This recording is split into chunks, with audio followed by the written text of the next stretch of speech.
आज हम डिस्कस करेंगे class 6 chapter 4 sorting materials into groups of science. So चलिए हम अपनी वीडियो स्टार्ट करते हैं। ऑब्जेक्ट्स अराउंड अस, यानी कि सबसे पहले हम जो ऑब्जेक्ट्स जो हमारे चारों ओर हैं उनके बारे में डिस्कस करेंगे। We have seen that our food and clothes have so much variety in them, यानी कि हमने देखा है कि फूड और जो हमारे फूड हैं और जो हमारे क्लॉथ्स हैं, हमारे कपड़े हैं, उनमें कई प्रकार की वेराइटीज़ होती हैं। Not just food and clothes, there is just such a vast variety of objects anywhere, यानी कि फूड और क्लॉथ्स में ही नहीं और भी कई ऑब्जेक्ट्स हैं जिनमें वेराइटीज़ होती है और हर जगह ही ये वेराइटीज़ होती हैं।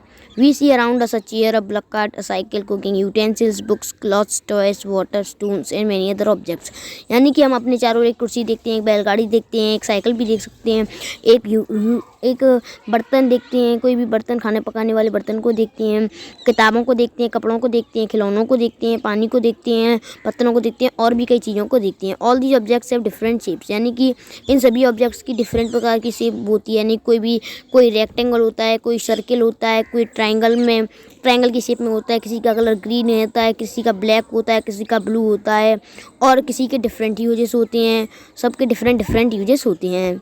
Look around and identify objects that are round in shape, तो हमें क्या करना है कि हमें अपने चारों ओर देखना है और पहचानना है कि कौन से ऑब्जेक्ट्स गोल हैं। आवर लिस्ट में include a rubber ball, a football and glass marble, हमारी लिस्ट में एक रबड़ की बॉल हो सकती है, एक फुटबॉल हो सकती है और कुछ कंचे भी हो सकते हैं।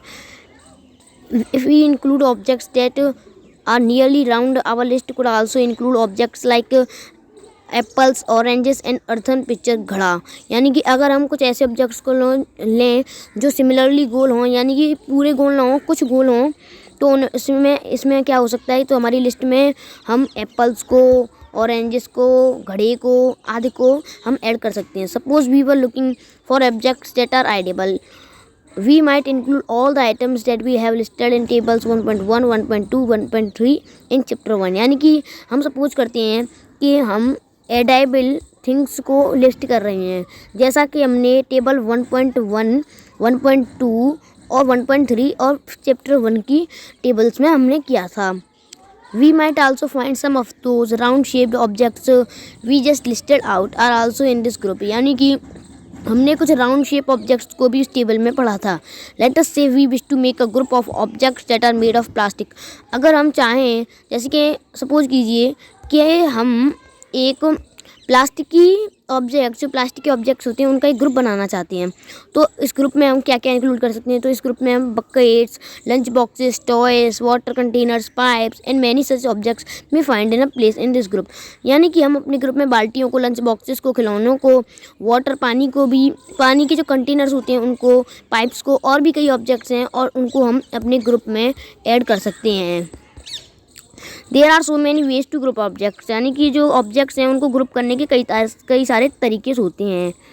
In the above examples we have grouped above objects on the basis of their shape or the materials they are made from, यानी कि जो एग्जाम्पल्स हमें दिए गए हैं उनमें हमने देखा और उनको कैसे ग्रुप किया, तो हमने उनको उनकी शेप के आधार पर और उनके जो वो किस मटेरियल से बने हुए हैं उसके आधार पर हमने ऑब्जेक्ट्स को ग्रुप किया जो एग्जाम्पल्स हमें दिए गए थे। All the objects around us are made of one or more materials, these materials may be glass, metal, plastics, wood, cotton, paper, mud or soil, यानी कि इन ऑब्जेक्ट्स में जो हर एक ऑब्जेक्ट है, जो ऑब्जेक्ट्स हमारे चारों ओर हैं वो किसी न किसी मटेरियल से बने हुए हैं, तो ये मटेरियल हो सकते हैं glass, metal, plastic, would, cotton, mud or soil से भी कई सारे ऑब्जेक्ट्स बनाए जाते हैं, जैसे कि घड़ा। Can you think of more examples of materials, क्या आप हमें मटेरियल्स के कुछ और एग्जाम्पल्स बता सकते हैं। अब हम एक्टिविटी 1 पढ़ेंगे, तो हम देखते हैं कि एक्टिविटी 1 में हमें क्या बताया गया है। तो let us collect as many objects as possible from around us, तो हमें इस एक्टिविटी में क्या करना है कि हम जितने ऑब्जेक्ट्स कलेक्ट कर सकें उतने ऑब्जेक्ट हमें कलेक्ट करनी है जो हमारे चारों ओर हैं। Each of us could get some everyday objects from home and we could also collect some objects from the classroom और फ्रॉम आउटसाइड द स्कूल, यानी कि हमें से प्रतिदिन एक ऑब्जेक्ट्स तो कलेक्ट कर सकता है और वो भी अपने घर से, हम अपने घर से ऑब्जेक्ट्स कलेक्ट कर सकते हैं और हम स्कूल्स से, अपने क्लासरूम से, स्कूल से या फिर स्कूल के बाहर से हम ऑब्जेक्ट्स कलेक्ट कर सकते हैं। What will we have in our collection. तो अब हम देखते हैं कि हमारे कलेक्शन में होगा क्या अगर हम स्कूल से और स्कूल के बाहर से सामानों को इकट्ठा करें। Chalk, pencil, notebook, rubber, duster, a hammer, nail, spoke of a key, wheel, bat, match box, salt, potato. यानी कि अगर हम घर से, स्कूल के बाहर से अगर हम सामानों को इकट्ठा करें तो हमारी लिस्ट में हो सकती हैं चौक हो सकता है, पेंसिल हो सकती है, नोटबुक हो सकती है, रबड़ हो सकती है, डस्टर हो सकती है, हैमर हो सकता है, एक कील हो सकती है, सोप भी हो सकता है, स्पोक ऑफ व्हील यानी कि जो व्हील का जो पहिए का आरा होता है वो हो सकता है, बैट भी हो सकता है हमारी लिस्ट में, मैच बॉक्स भी हो सकती है, सॉल्ट भी हो सकता है, पटाटोस भी हो सकते हैं। We can also list objects that we can think of but cannot bring to the classroom. For example, walls, trees, doors, tractors, roads. यानी कि हम कुछ अपने ग्रुप में हम ऐसे ऑब्जेक्ट्स को भी ले सकते हैं जो जिन्हें हम ला तो नहीं सकते लेकिन हम उन्हें इमेजिन कर सकते हैं, जैसे कि वॉल्स हैं, ट्रीज हैं, डोर्स हैं, ट्रैक्टर्स हैं, रोड्स हैं आदि। Separate all objects from this collection that are made from paper और वुड। यानी कि हमें क्या करना है कि ऐसे ऑब्जेक्ट्स को सेपरेट करना है जो वुड के और पेपर के बने हुए हैं। This way we have divided all objects into 2 groups. यानी कि इस तरीके से हम सभी ऑब्जेक्ट्स को 2 ग्रुप्स में बांट सकते हैं। One group has the objects that are made from paper or wood, while the other group has the objects that are not made of these materials. यानी कि जो पहला ग्रुप होगा, जो एक ग्रुप है उसमें तो हम वुड और पेपर से बनी हुई चीज़ें रखेंगे और दूसरे ग्रुप में हम क्या करेंगे, दूसरे ग्रुप में हम जो चीज़ें वुड और पेपर से नहीं बनी हुई हैं उनका ग्रुप बनाएंगे। Similarly we could separate the things that are used for preparing food. और ऐसे ही हम जो खाना बनाने के जो ऑब्जेक्ट्स हैं उनको भी सेपरेट कर सकते हैं। Let us be a little more systematic. अब क्या करना है, हमें कुछ सिस्टमेटिक वे से ऑब्जेक्ट्स को ग्रुप में करना है। List all objects collected in table 4.1। यानी कि हमें क्या करना है, जो ऑब्जेक्ट्स हमने कलेक्ट किए हैं उसे हमें टेबल 4.1 में फिल करना है। Try to identify the materials that each one is made of. हमें क्या करना है, जैसे कि हमने कोई भी ऑब्जेक्ट कलेक्ट किया, कोई भी चेयर, टेबल कुछ भी कलेक्ट किया तो उसमें हमें फाइंड करना है कि ये किस चीज़ से बनी हुई है object. It would be fun to make this a large table collecting information about as many objects as possible. तो ये हमारे लिए एक फ़न होगा कि हम एक ऐसी इतनी बड़ी टेबल बनाएं और जिसमें हम अपनी इन्फॉर्मेशन बने, जो जैसे हमें कोई ऑब्जेक्ट मिला उसके बारे में हमें जितनी भी इन्फॉर्मेशन मालूम है उसे हमें उस टेबल में भरना चाहिए। ये हमारे लिए एक फ़न होगा। In such cases discuss with your friends, teachers and parents to identify the materials. अगर हमें जैसे कि हमने कोई ऑब्जेक्ट्स कलेक्ट किया उसके बारे में हमें इन्फॉर्मेशन नहीं पता है, कुछ ज़्यादा नहीं जानते हैं, तो उसके बारे में हम अपने फ्रेंड्स के साथ, अपने टीचर्स के साथ, अपने पेरेंट्स के साथ डिस्कस कर सकते हैं ऐसे मटेरियल्स को आइडेंटिफाई करने के लिए। Column 1 data known to you. Now try and think of everyday objects you know that are made mainly of these materials and list them in column 2. यानी कि कॉलम 1 में हमने पढ़ा कि जो कुछ हम जानते थे, लेकिन अब हमें क्या करना है कि हमें एवरीडे ऑब्जेक्ट्स जो हमारे डेली लाइफ के ऑब्जेक्ट्स हैं उनके बारे में जानना शुरू करना चाहिए और मेनली ऐसे ऑब्जेक्ट्स के बारे में जानना चाहिए जो हमें कॉलम 2 में मिले हैं। कॉलम 2 में उसे जो भी ऑब्जेक्ट्स हमें जिनके बारे में उनके मटेरियल्स के बारे में पता है उसे हमें कॉलम 2 में भरना है। What do we find from these tables? First we grouped objects in many different ways. तो हमें इन टेबल्स से क्या पता चला, तो हमें यह पता चला कि हमने ऑब्जेक्ट्स को डिफरेंट ग्रुप्स में डिफरेंट वेज से ऑब्जेक्टेड किया। We then found that objects around us are made of different materials. फिर हमने जाना कि जो अलग अलग ऑब्जेक्ट्स हैं वो अलग अलग मटेरियल्स के बने हुए हैं। At times an object is made of a single material. उस समय हमने देखा कि एक ऑब्जेक्ट भी एक सिंगल मटेरियल से बना हुआ होता है। An object could also be made of many materials. यानी कि एक ऑब्जेक्ट से कई प्रकार के मटेरियल्स बनाए जा सकते हैं। And then again one material could be used for making many different objects. What decides which material should be used for making any given objects. यानी कि हम एक मटेरियल से डिफरेंट ऑब्जेक्ट्स बनाए जा सकते हैं। तो हम क्या तो कौन सा मटेरियल हमें यूज करना पड़ेगा किसी भी ऑब्जेक्ट को बनाने के लिए। It seems that we need to know more about different materials, यानी कि किसी भी ऑब्जेक्ट को बनाने के लिए ऐसा ही मटेरियल होता है जो उसके किसी भी चीज़ को होल्ड करके रख सके। जैसे कि पानी को होल्ड रखने के लिए हम टम्बलर का इस्तेमाल करते हैं। हम कोई क्लॉथ का पीस थोड़े ना इस्तेमाल करते हैं, इसलिए हम टम्बलर का इस्तेमाल करते हैं, क्योंकि टम्बलर पानी को होल्ड कर सकता है, ना कि क्लॉथ, यानी कि पीस ऑफ क्लॉथ वाटर को होल्ड नहीं कर सकता है। अब हम पढ़ेंगे प्रॉपर्टीज़ ऑफ मटेरियल्स। लेकिन प्रॉपर्टीज़ ऑफ मटेरियल से पढ़ने से पहले हम क्या करते हैं, एक बार इन टेबल्स को देख लेते हैं। तो इस टेबल में हमें क्या बताया गया है, objects and the material they are made of, यानी कि इस टेबल में हमने देखा कि इसमें हमें क्या फिल करना है। इसमें हमें फिल करना है जो ऑब्जेक्ट्स बनने हैं जो हमें मालूम है, और उन ऑब्जेक्ट्स के बताना है कि ये किसके बने हुए होते हैं। जैसे कि प्लेट है तो प्लेट स्टील की बनी हुई होती है, ग्लास की भी बनी हुई होती है और प्लास्टिक की भी बनी होती है। अब पेन है, पेन प्लास्टिक की भी बनी हुई होती है और मेटल की भी बनी हुई होती है। अब इस टेबल 4.2 में क्या करना है, तो different types of objects that are made from the same material. तो इसमें क्या करना है, जैसे कोई डिफरेंट ऑब्जेक्ट्स हैं, डिफरेंट ऑब्जेक्ट्स हैं और वे एक ही मटेरियल से बने हुए हैं, ऐसे ऑब्जेक्ट्स हमें इस टेबल में फिल करने हैं। जैसे कि वुड, तो वुड से कई सारे ऑब्जेक्ट्स बनते हैं, जैसे कि chair, table, plough, bullock cart and its wheels, यानी कि कुर्सियाँ, टेबल्स, खेत के जो हल होते हैं वो, ब्लॉक कार्ट और उसके जो पहिए होते हैं उनका हम इस्तेमाल उनको हम वुड की मदद से बना सकते हैं। अब हम पढ़ेंगे properties of materials. Have you ever wondered why a tumbler is not made with a piece of cloth, यानी कि क्या आपने कभी सोचा है कि जो टम्बलर है वो कभी क्लॉथ का क्यों नहीं बना हुआ था, क्लॉथ के किसी कपड़े के किसी पीस का क्यों नहीं बना हुआ होता। Recall our examinations experiments with pieces of cloth in chapter 3 and also keep in mind that we generally use a tumbler to keep a liquid, यानी कि हमने पढ़ा था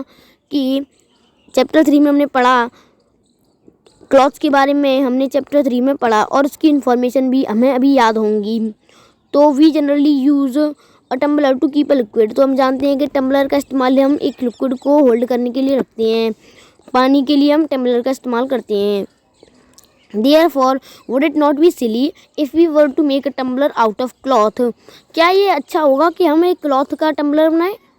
What we need for a tumbler is glass, plastics, metal or other such material that will hold water, यानी कि हम जानते हैं कि जो टम्बलर है वो किसी ग्लास का बना हुआ होता है, प्लास्टिक्स का बना हुआ होता है, मेटल का बना हुआ होता है और या फिर किसी ऐसे मटेरियल का बना हुआ होता है जो वाटर को होल्ड कर सके। Similarly, it would not be wise to use paper-like materials for cooking vessels, यानी कि अगर हम कुकिंग वेजल्स यानी खाना पकाने वाले बर्तन के लिए हम पेपर को इस्तेमाल करें तो ये भी कोई बुद्धिमानी की बात नहीं है। We see then that we choose a material to make an object depending on its properties and the purpose for which the object is to be used, यानी कि हमने देखा कि एक मटेरियल को जिसे हम चूज़ करते हैं वो उसकी प्रॉपर्टीज़ पर डिपेंड है और उसकी पर्पज़ पर डिपेंड है कि उसे हम कैसे इस्तेमाल करते हैं। So what are all the properties of materials that would be important for this uses, some properties are discussed here, यानी कि तो मटेरियल्स की प्रॉपर्टीज़ क्या होती हैं तो उसके बारे में हमें जानना ज़रूरी है और कुछ प्रॉपर्टीज़ के बारे में हम डिस्कस करेंगे। अब हम डिस्कस करेंगे अपीयरेंस के बारे में। अपीयरेंस क्या होती है? Materials usually look different from each other, यानी कि जो मटेरियल्स जो दिखने में एक दूसरे से अलग होते हैं। Would looks very different from iron, यानी कि जो लकड़ी है वो आयरन से बहुत ही ज़्यादा डिफरेंट दिखती है। Iron appears different from copper और एल्यूमिनियम, यानी कि जो आयरन है वो कॉपर से एल्यूमिनियम से डिफरेंट दिखता है। At the same time there may be some similarities between iron, copper and aluminium that are not there in wood, यानी कि कुछ समय हम अगर कुछ सिमिलरिटीज़ होती हैं किसके बीच में, तो आयरन, कॉपर और एल्यूमिनियम के बीच में कुछ सिमिलरिटीज़ होती हैं, पर वो सिमिलरिटीज़ हम लकड़ी में नहीं देख सकते हैं। अब हम एक्टिविटी 3 को पढ़ेंगे कि एक्टिविटी 3 में हमें क्या दे रखा है। Collect small pieces of different materials, paper, cardboard, would, copper wire, aluminium sheet, chalk, यानी कि इस एक्टिविटी में क्या करना है कि हमें पेपर के, कार्डबोर्ड के, वुड के, लकड़ी के, कॉपर के वायर के, एल्यूमिनियम की शीट के और चॉक के कुछ छोटे छोटे टुकड़े इस्तेमाल करने हैं इस एक्टिविटी में। Do any of these appear shiny, या फिर हमें देखना है कि इनमें से कोई भी ऑब्जेक्ट शाइनी है, चमक रहा है, शाइनी ऑब्जेक्ट है। तो separate the shiny materials into group. जो हमें क्या करना है, जो शाइनी मटेरियल्स है उन्हें एक ग्रुप में कन्वर्ट करना है, उन्हें एक ग्रुप दे देना है और उन्हें ग्रुप में रखना है। Now observe as the teacher cuts each material into 2 pieces and look at the freshly cut surface. यानी कि हमें क्या करना है कि अगर हम इस एक्सपेरिमेंट को क्लास में करें तो हमें देखना है कि जो टीचर है वो किसी भी शाइनी ऑब्जेक्ट्स को 2 पीसेस में काटता है तो उसका जो फ्रेशली कट, जैसे कि इस फोटो में हम देख सकते हैं, फ्रेशली कट जो सरफेस है, व्हाट डू यू नोटिस। तो उसमें हमने क्या नोटिस किया, does the freshly cut surface of some of these materials appear shiny. यानी कि जो फ्रेशली कट सरफेस है वो शाइनी है, जैसे कि इस फोटो में देख सकते हैं कि हाँ ये शाइनी ऑब्जेक्ट है, जो फ्रेशली कट सरफेस है वो शाइनी है। Include these objects also in the group of shiny materials. तो इसे हमें क्या करना है कि इसे भी हमें जो ऑब्जेक्ट शाइनी सरफेस है, जिनका फ्रेशली कट शाइनी सरफेस है, उन्हें भी हमें शाइनी मटेरियल्स के ग्रुप में इंक्लूड कर लेना है। Do you notice such a shine or lustre in other materials, cut them any way as you can. यानी कि क्या आपने शाइन और लस्टर्स के जो मटेरियल्स हैं उनको नोटिस किया। तो इसमें हम क्या करना है कि उन ऑब्जेक्ट्स को काट देना है और जहाँ से आपका मन करे वहाँ से काट दीजिए, और आप जैसे काट सकते हैं ऐसे काट दीजिए। Repeat this in the class with as many materials as possible and make a list of those with and without lustre. यानी कि इसे क्या करना है, इसी एक्टिविटी को आप क्लास में दोहराइए और क्लास में दोहरा कर पॉसिबल जितना पॉसिबल हो सके उसकी लिस्ट बनाइए। Instead of cutting, you can rub the surface of material with sandpaper to see it has luster। यानी कि अगर कटिंग से अच्छा हम जो मटेरियल है उसे सैंड पेपर से घिस दें तो हमें पता चल जाएगा कि ये लस्टर है या नहीं। Materials that have such lustre are usually metals, iron, copper, aluminium and gold are example of metals. यानी कि जो मटेरियल्स जो शाइनी होते हैं वो ऐसे मटेरियल वो हैं जैसे कि आयरन है, कॉपर है, एल्यूमिनियम है और गोल्ड है, वो ऐसे मेटल्स के एग्जाम्पल हैं। Some metals often lose their shine and appear dull because of the action of air and moisture on them। यानी कि कुछ मटेरियल्स ऐसी होती हैं जो उनमें कुछ समय तो चमक रहती है लेकिन मॉइस्चर और एयर के प्रभाव से उनकी जो चमक है वो डाउन हो जाती है, डल हो जाती है। We therefore notice the luster only on their freshly cut surface. When you visit an ironsmith or a workshop, look out for freshly cut surfaces of metal rods to see if they have luster। यानी कि हमें क्या करना है कि हमें एक iron Smith यानी कि जो लोहार की दुकान होती है या फिर किसी वर्कशॉप पे जाना है और हमें देखना है किसी भी मेटल रॉड का कोई फ्रेशली कट सरफेस है कि नहीं। Thank you. आज के लिए ही बस इतना ही। इसका पहला पार्ट है। सेकंड पार्ट में हम हार्डनेस, सॉल्युबल और इनसॉल्युबल एक्टिविटी 4 ऐसी चीज़ों को डिस्कस करेंगे। Thank you. ये वीडियो आपको कैसी लगी ये हमें कमेंट करके ज़रूर बताएं। थैंक